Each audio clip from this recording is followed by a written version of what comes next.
Bonjour, une petite vidéo ce matin pour que...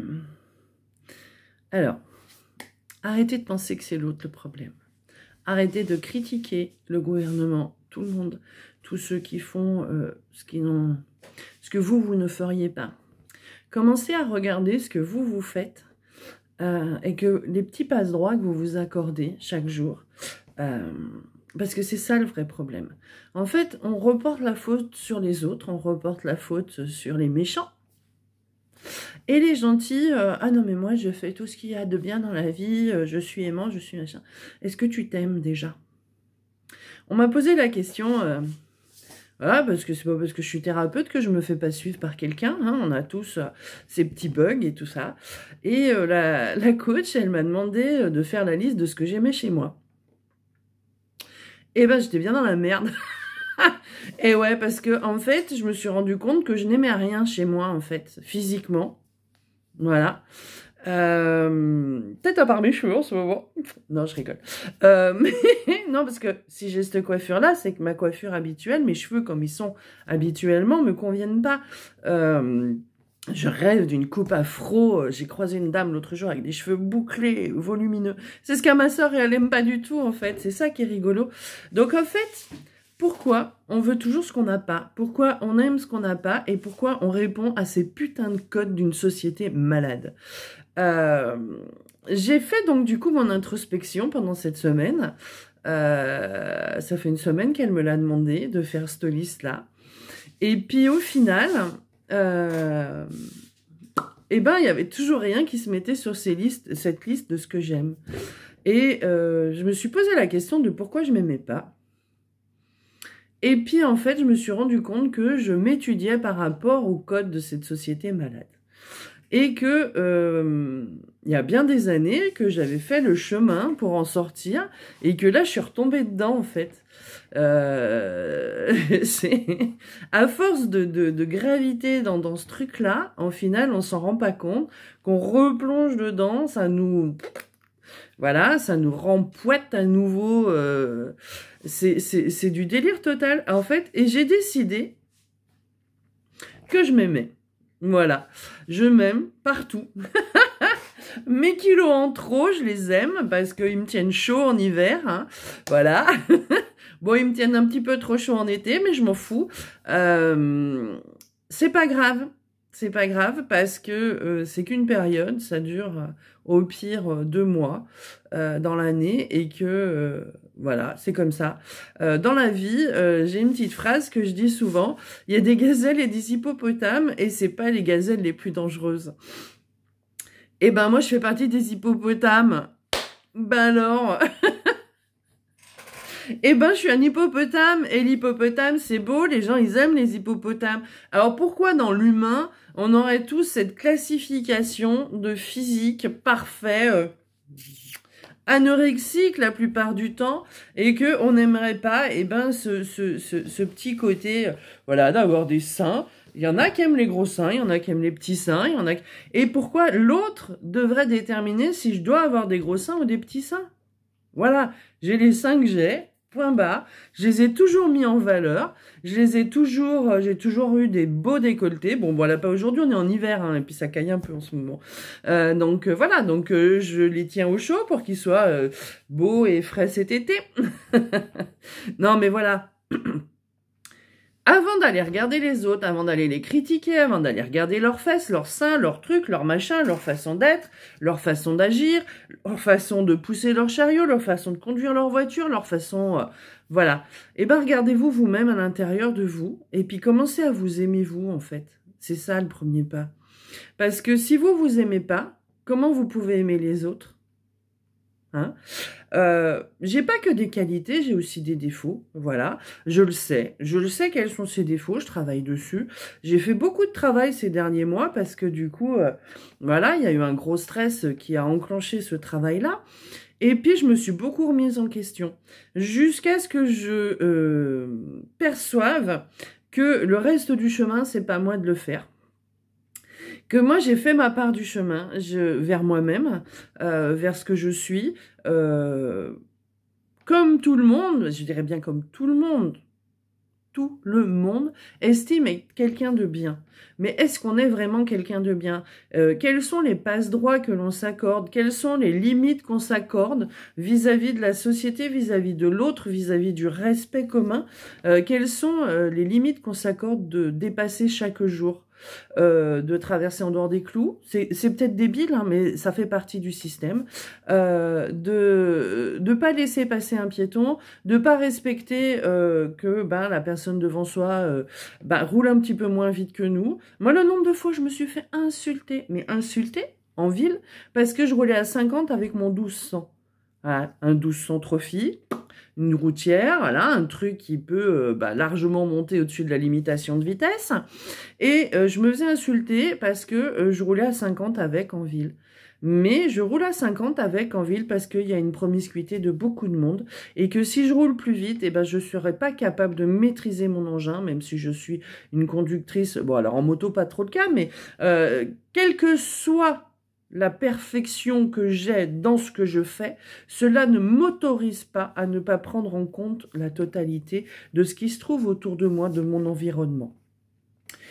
Certes, je dois exister dans cet environnement et j'existe de plus en plus, il n'y a pas de souci, mais le regard de l'autre en permanence me juge en fait, me juge sur ce que je suis en train de manger, parce que quand je suis en train de manger, les gens me regardent et se permettent de dire vu comme elle est faite, elle devrait pas manger ce qu'elle mange. Dis donc, connard, toi, t'as pas besoin d'avoir des kilos en trop pour être un gros con, en tout cas. Mais de quel droit les gens se permettent de juger ce qu'il y a dans mon assiette parce que j'ai des kilos en trop? De quel droit les gens se permettent de juger? L'autre fois, mais j'ai dû avoir un fauteuil roulant pour mon genou, pour mon ménisque, pour pouvoir installer le stand de Noël. Alors, et j'ai mangé une cuisse de poulet, mais vraiment comme une gorette, parce que du coup, j'avais juste un mouchoir, enfin bon, voilà, c'était un petit peu, je voulais pas m'en mettre de partout, parce que j'avais encore l'après-midi à faire, et que, voilà, je vais pas me présenter devant les gens avec une grosse tache sur mon t-shirt. Et là, les gens me regardaient avec pitié. Genre, oh la pauvre, elle fait comme elle peut. Genre, c'est-à-dire qu'il faut être handicapé pour pouvoir faire ce qu'on veut? Ah, non mais vous êtes sérieux dans ce monde-là? Non mais voilà, sous prétexte que je suis assise dans un fauteuil roulant, je peux manger ma cuisse de poulet comme je veux. Par contre, si je suis debout ou si je suis valide, j'ai pas le droit de la manger comme je veux. Mais ma cuisse de poulet, je la mange quand je veux, où je veux. Et puis, surtout, si j'ai envie de m'en foutre de partout quand je la mange, parce que c'est comme ça que ça me fait plaisir de la manger, ok. Si t'es pas ok, tu regardes ailleurs. Quand je me prenais la tête avec des gens et qui finissaient par m'insulter sur mon physique, je leur disais « Ok, ça veut dire que sur le sujet qu'on est en train de discuter, t'as plus d'arguments, donc j'ai gagné. Merci !» Voilà. C'est débile. Je trouve ça foncièrement débile. Regardez, balayez devant votre porte avant d'aller balayer devant celle des autres. Les gens ont tous une vision de leur propre perfection, mais c'est leur propre vision d'après leur prisme, leur fichier erroné et tout ça. Pourquoi moi je vivrais dans cette société et que je me cacherais et que je passerais, que je m'habillerais, tout en noir, pour essayer de faire le plus mince possible. Pas possible, c'est plus possible, c'est plus possible. Là, comment c'est fait, c'est plus possible, ça se voit même si je suis habillée en noir. Donc, autant que j'existe, autant que je me fasse plaisir, autant que je mette de la couleur, de la lumière dans ma vie, parce que c'est ça qui me fait plaisir et c'est ça qui me fait du bien. Donc, arrêtez de vous demander ce que vont penser les autres, parce que les autres, ils sont aussi neurasthéniques que vous, en fait. Ils sont aussi empreint des codes merdiques de la matrice. Et puis, moi, je traverse dans les couloirs, hein, je traverse dans les passages piétons, mais je pense librement. Et c'est ça le plus important. C'est pas le fait de traverser en dehors du clou qui va faire de vous quelqu'un de bien, quelqu'un de non affilié à cette matrice. C'est de traverser dans les clous, mais de penser librement, parce que c'est pas l'action qui fait la chose, c'est la pensée. Pourquoi je mets toujours félicité à tous à la fin de mes posts? Parce que la félicité, c'est l'alignement entre ce que je pense, ce que je suis et ce que je fais. Voilà. Et ce que je souhaite aux gens, c'est ça. Alors, je vous demande pas, parce que vous avez envie d'aller tuer votre voisin, d'aller tuer votre voisin. Ça fait pas partie des codes corrects de respect de la vie. Même si on sait à un moment donné qu'on a des consciences incarnées dans un véhicule qui, lui, il est temporaire, c'est pas pour autant qu'on a le droit d'aller programmer l'obsolescence de son voisin. Voilà. Si t'as ce voisin-là, essaye de comprendre, essaye de l'aimer plutôt que de le détester, parce que s'il te pourrit la vie, c'est parce que ça fonctionne. Voilà, parce que tu as une réaction et que ta réaction le nourrit, en fait. Donc, si toi, tu n'as rien à te reprocher, si tu es aligné dans tes baskets et que ça ne te touche pas la connerie des autres, eh ben, ils vont s'arrêter, ils vont trouver un autre bouc émissaire. Eh ben oui, c'est ça. Ça marche, ça continue parce que ça marche, parce que ça rentre dans tes failles, parce que toi, tu as des failles et que du coup, cette personne, elle se nourrit sur tes failles. Répare tes failles. Et plus personne se nourrira sur tes failles. Le jour où quelqu'un qui est harcelé se défend, eh ben, ils vont harceler quelqu'un d'autre. Parce qu'ils n'ont plus la nourriture énergétique qu'ils demandent en vous harcelant.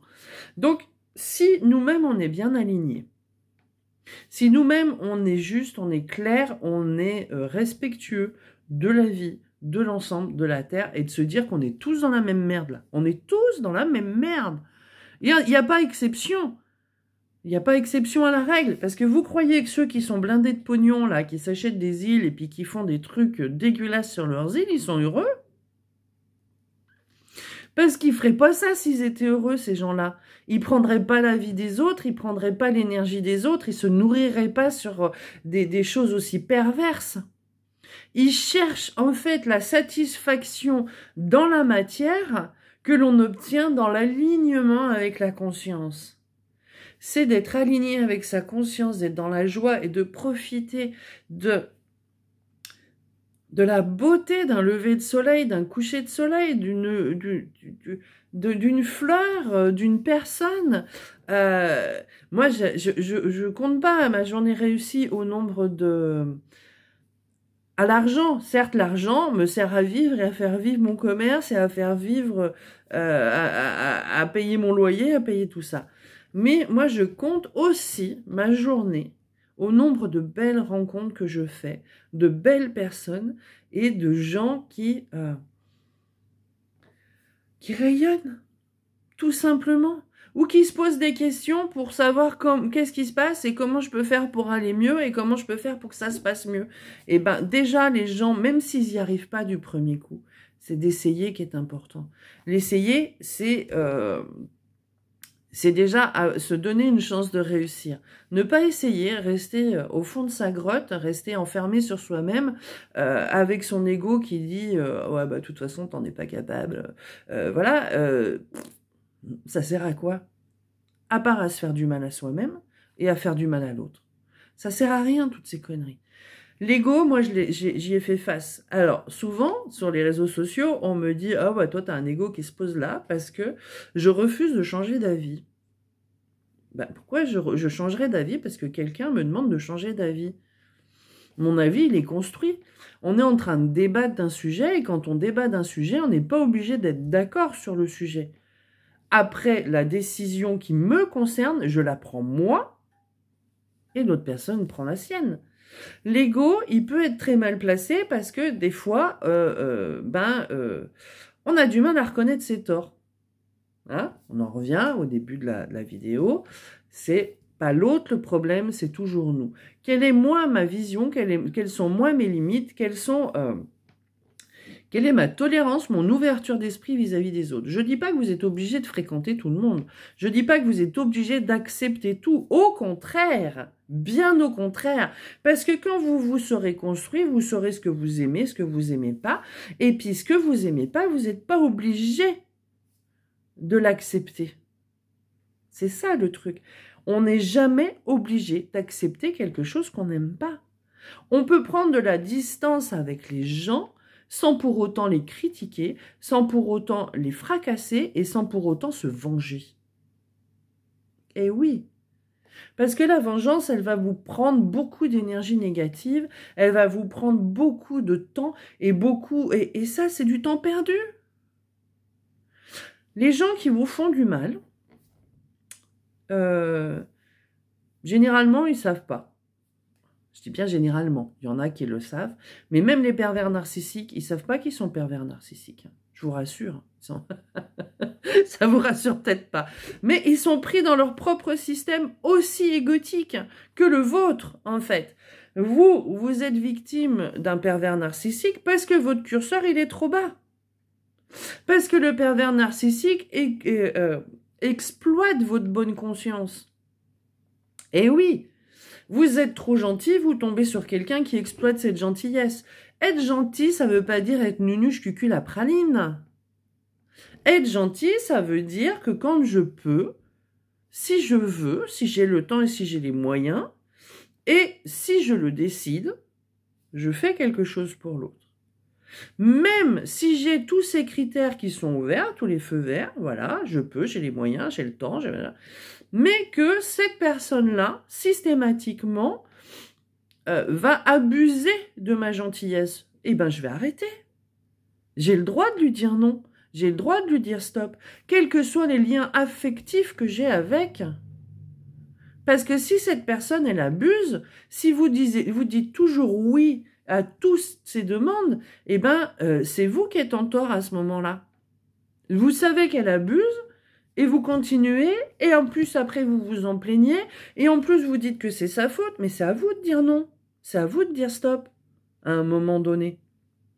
C'est pas parce qu'on est empathique et qu'on voit le bon côté des gens et des choses qu'on doit systématiquement valoriser ce côté-là. S'il fait que 10 ou 20% par rapport à la personnalité, ok, c'est des gens blessés, ils ont besoin d'amour, mais est-ce qu'ils ont besoin de vous le voler? Est-ce qu'ils ont besoin de vous rabaisser pour exister?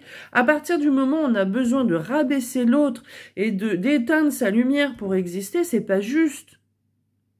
Si on ne prend que ce qui nous fait plaisir et qu'on ne prend pas en considération l'autre, c'est pas juste non plus.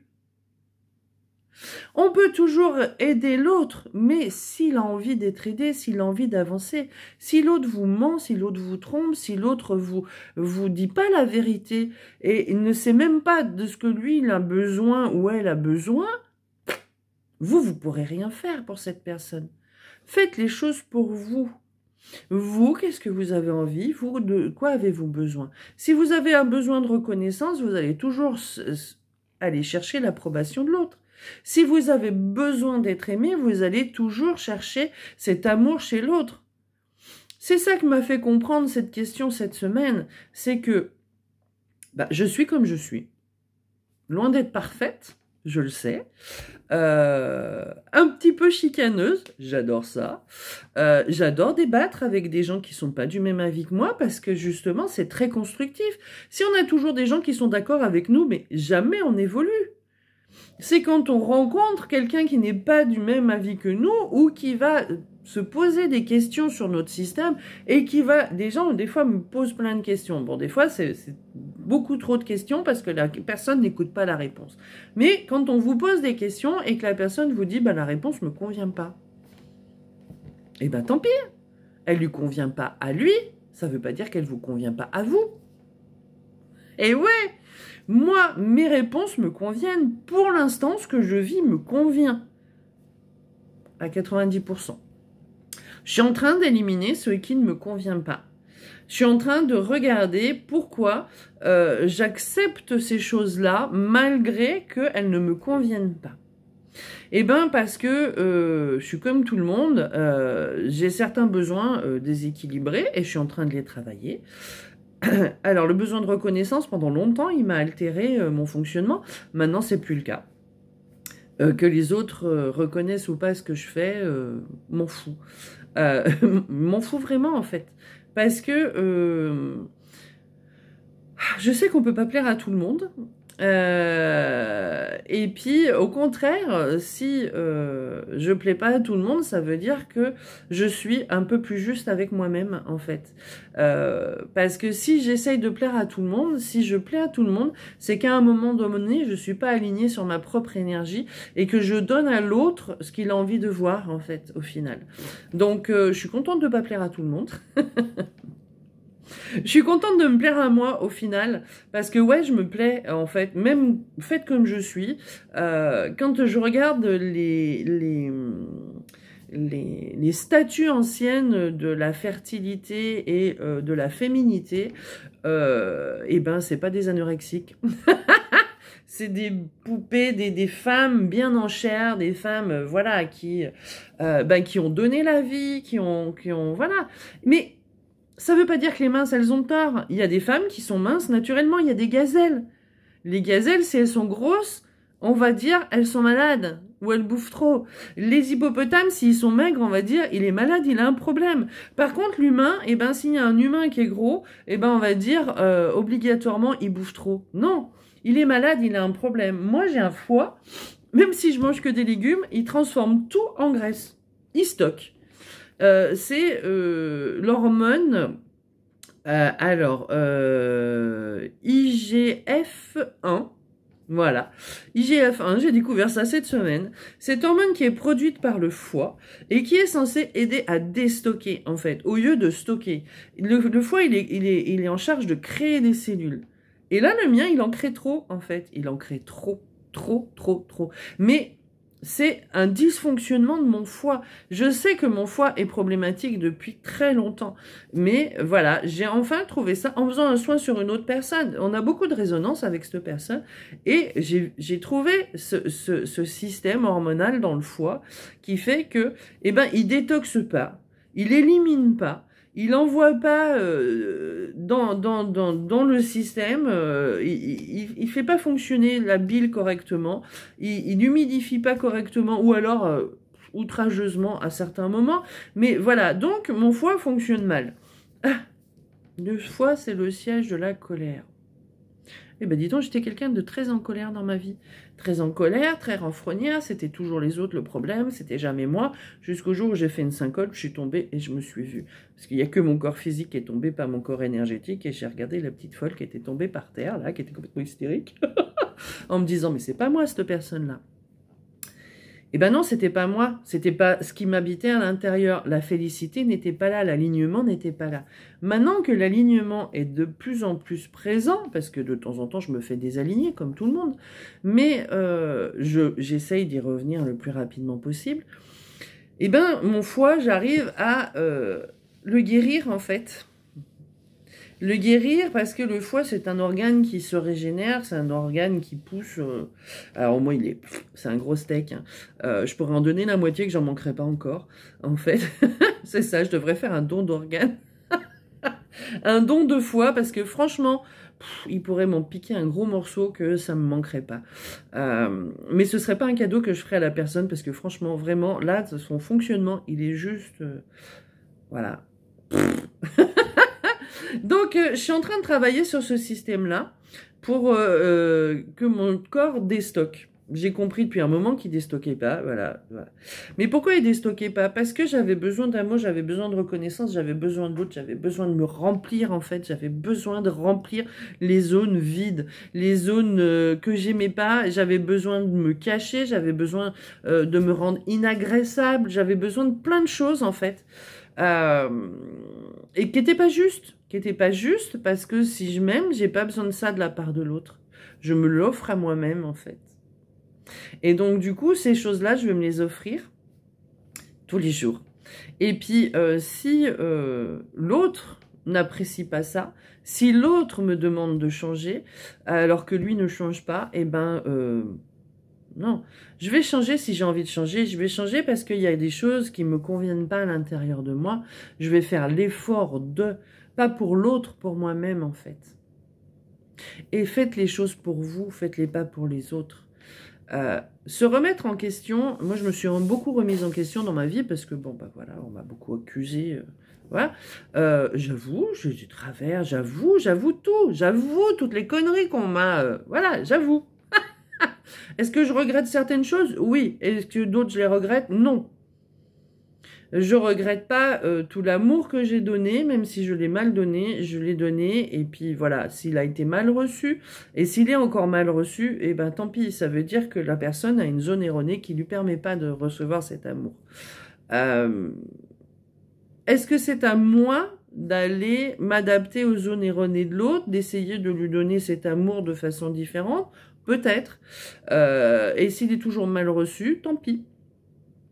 Mais moi, j'ai décidé de rayonner cet amour, j'ai décidé de rayonner cette énergie positive, cet optimiste éternel face à l'humanité et à la vie, parce que c'est comme ça que je suis bien, c'est comme ça que je rayonne, c'est comme ça que je suis heureuse et c'est comme ça que ça me fait plaisir. Ça me fait plaisir de rayonner et d'apporter ce rayon. Et puis là, cette semaine, j'ai reçu un post, alors besoin de reconnaissance peut-être, j'en sais rien, d'une personne qui m'a dit « Ah là là, mais ça m'a fait... on a essayé de passer vous voir, mais votre magasin était fermé. » C'était un magasin en zone touristique, donc ouais, on y restait que 6 mois dans les zones touristiques. Pour vous remercier parce que notre bébé pleurait beaucoup et puis vous lui avez fait quelque chose, vous avez donné une pierre et ça lui a vraiment fait du bien et nous aussi ça nous a fait vraiment du bien, votre chaleur, votre compréhension, parce que généralement quand un bébé pleure, ouais, on regarde les parents en disant ouais, ils savent pas s'en occuper, machin. Non, c'est qu'à un moment donné, on peut être dépassé par certaines choses, on n'est pas obligé de tout savoir, on n'est pas obligé de tout comprendre, et justement, l'affect nous empêche de comprendre. Et moi, je peux capter certaines informations, et un bébé, j'adore discuter avec les bébés parce que c'est tout neuf, et ils comprennent pas vraiment où ils sont. Certaines consciences comprennent pas où elles sont, donc moi, je les accueille dans ce monde pourri, en leur disant, mais t'inquiète, ça va bien se passer, t'as les capacités de faire face à tout ça. Et puis, tu as des bons parents, parce que tu vois, tes parents, ils sont en train de se faire du souci pour toi. Ok, là, ils sont débordés, ils sont paniqués, mais tout va bien aller, en fait. Et ces parents, voilà, ils donnent le meilleur d'eux-mêmes. Quel que soit le ressenti que vous avez par rapport à vos parents, ils ont donné le meilleur d'eux-mêmes. D'accord. Alors, oui, ça me refait penser, j'ai pas fini tout à l'heure, sur quand quelqu'un fait quelque chose qui vous blesse, quel que soit le lien que vous ayez avec cette personne, si elle l'a fait, c'est qu'elle s'en est pas rendue compte que ça vous blessait. Si elle s'est pas excusée depuis, c'est qu'elle s'est toujours pas rendue compte qu'elle vous a blessé. Si vous attendez ces excuses pour aller mieux, vous irez pas mieux, parce que cette personne-là, tant qu'elle n'aura pas fait son chemin, elle ne comprendra pas qu'elle vous a blessé. Le jour où peut-être un jour, une personne vous présentera ses excuses. Ne les rejetez pas, parce que ça veut dire qu'elle est en train de faire son chemin, en fait. C'est peut-être pas ce que vous attendiez, exactement, mais c'est ce qu'elle a à vous offrir. Voilà. Déjà, une personne qui s'excuse sans qu'on lui demande de s'excuser, ça veut dire qu'elle a vraiment fait un chemin intérieur pour ça. Quand une excuse est faite parce qu'on les a demandées, moi je les estime qu'elles sont pas justes, en fait. On fait des excuses pour faire plaisir à l'autre, on fait pas des excuses qui viennent de l'intérieur, qui viennent du cœur. Moi je les accepte pas, celles-ci, celles qui sont faites parce qu'on les a demandées, j'attends qu'elles arrivent de la personne elle-même. Et si la personne ne s'excuse jamais, eh ben c'est qu'elle a pas compris, et puis c'est pas grave. C'est pas grave parce que c'est à vous de vous reconstruire, c'est à vous de libérer ces failles, c'est à vous de les enlever de l'intérieur de vous pour pouvoir exister sans ça, en fait, sans ces excuses. Parce que cette personne a exploité une faille qu'il y a chez vous. Et cette faille, elle est chez vous, elle n'est pas chez lui. C'est ça que vous comprenez. C'est qu'il faut que vous compreniez que les failles, elles sont à l'intérieur de vous. Quelle que soit la personne qui exploite cette faille, elle est à l'intérieur de vous. Si vous ne voulez plus être exploité par l'autre, si vous ne voulez plus être dominé par l'autre, si vous ne voulez plus subir l'autre, réparez vos failles. Tout simplement. C'est vous qui avez les clés pour vous-même. L'autre ne pourra plus rentrer à l'intérieur de vous, ne pourra plus exploiter quoi que ce soit en vous, si vous êtes bien aligné. Mais il ne faut pas rentrer non plus dans un ego démesuré ensuite en disant « moi je suis parfait ». On n'est jamais parfait. D'accord? Et si on fait ça, et qu'on en profite pour dominer l'autre, pour se venger, eh ben on ne sait pas qu'on n'est pas quelqu'un de bien. Prenez Nelson Mandela, regardez Invictus. Les gens, quand il a accédé au pouvoir, les Blancs quittaient les bureaux. Et il a dit, pourquoi vous partez? Ben parce que vous êtes au pouvoir et donc on n'est plus les bienvenus. Ben, qui c'est qui vous a dit ça?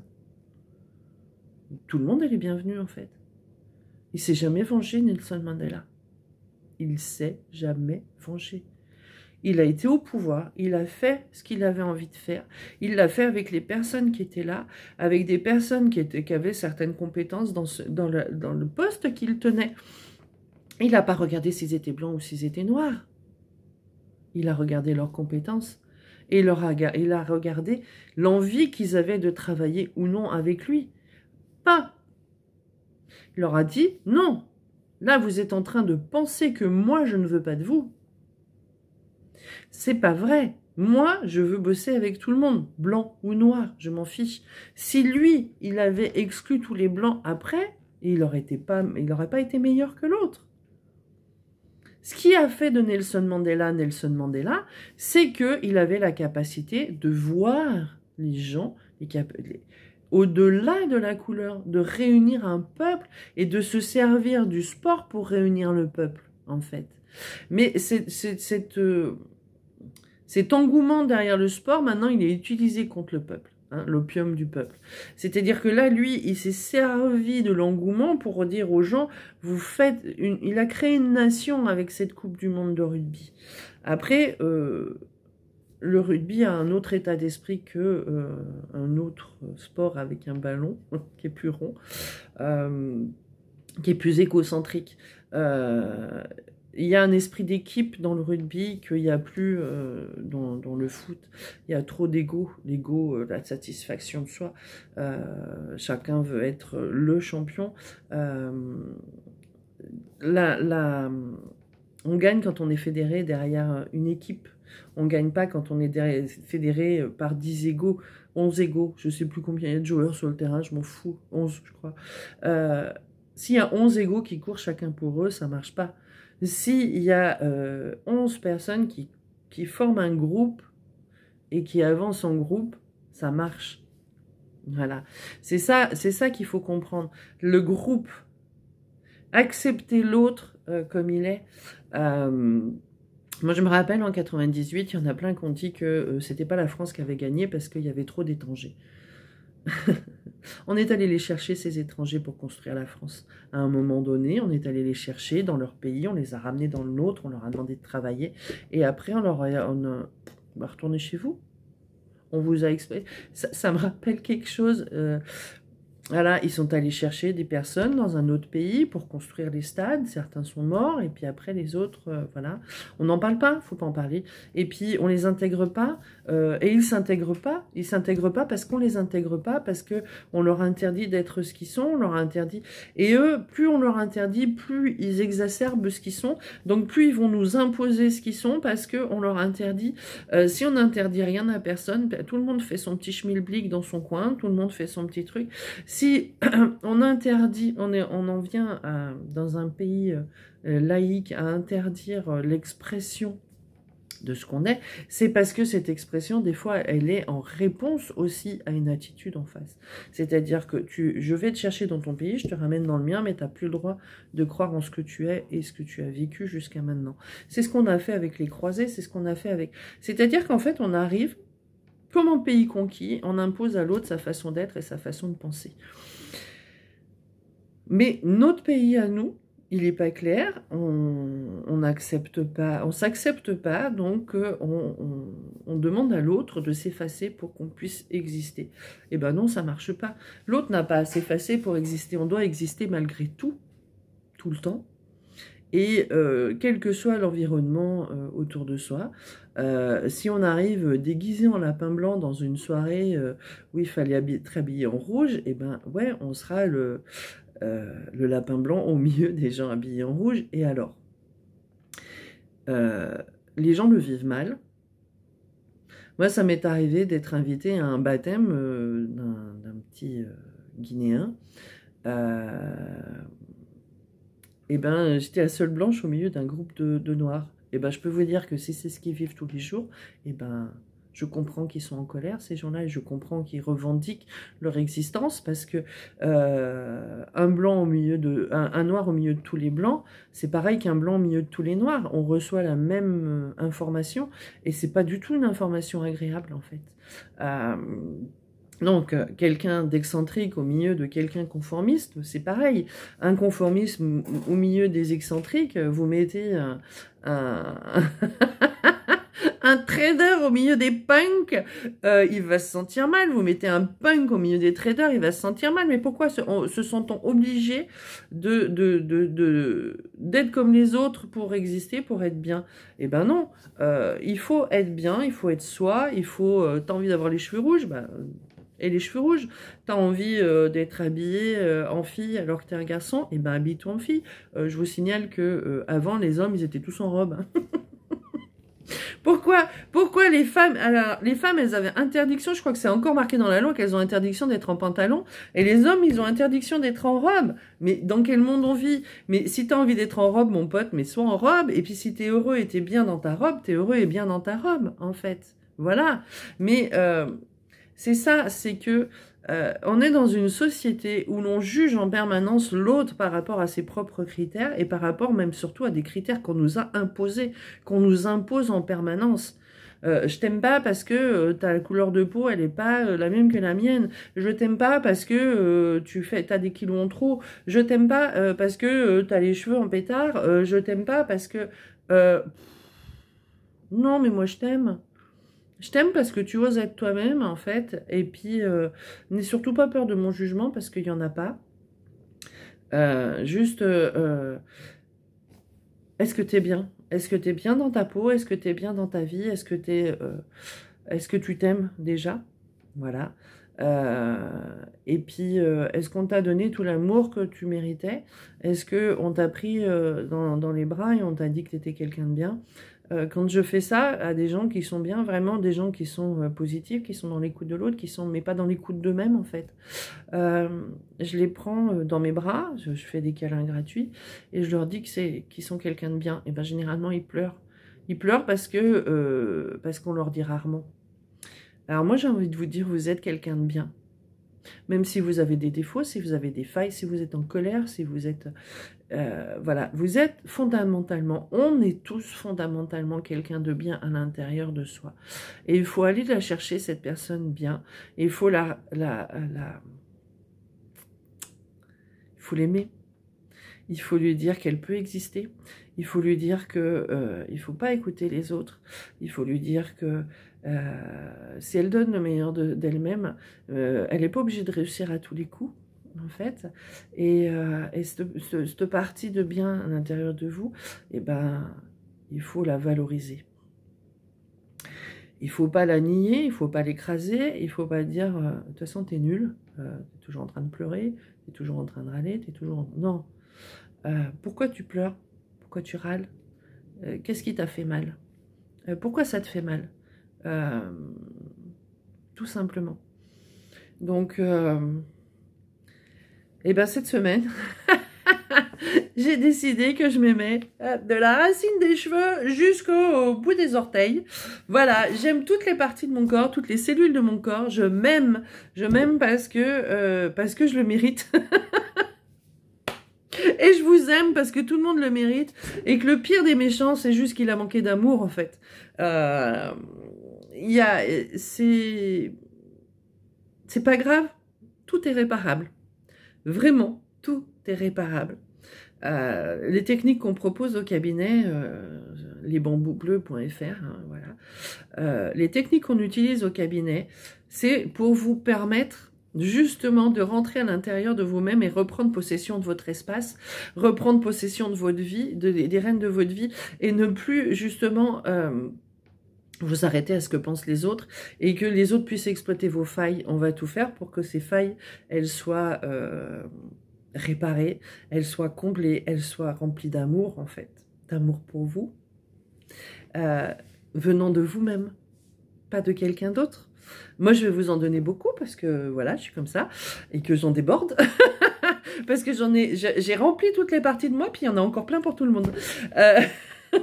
Donc, j'ai envie de l'offrir, j'ai envie d'offrir ça aux gens parce que vraiment, c'est ce qui répare. C'est ce que j'ai découvert il y a quelques mois, après ce choc émotionnel, ouais, bah, j'étais J'étais une codépendante affective. Et je me suis rendu compte, en fait, que, ben, non, j'ai pas besoin de l'autre pour m'aimer.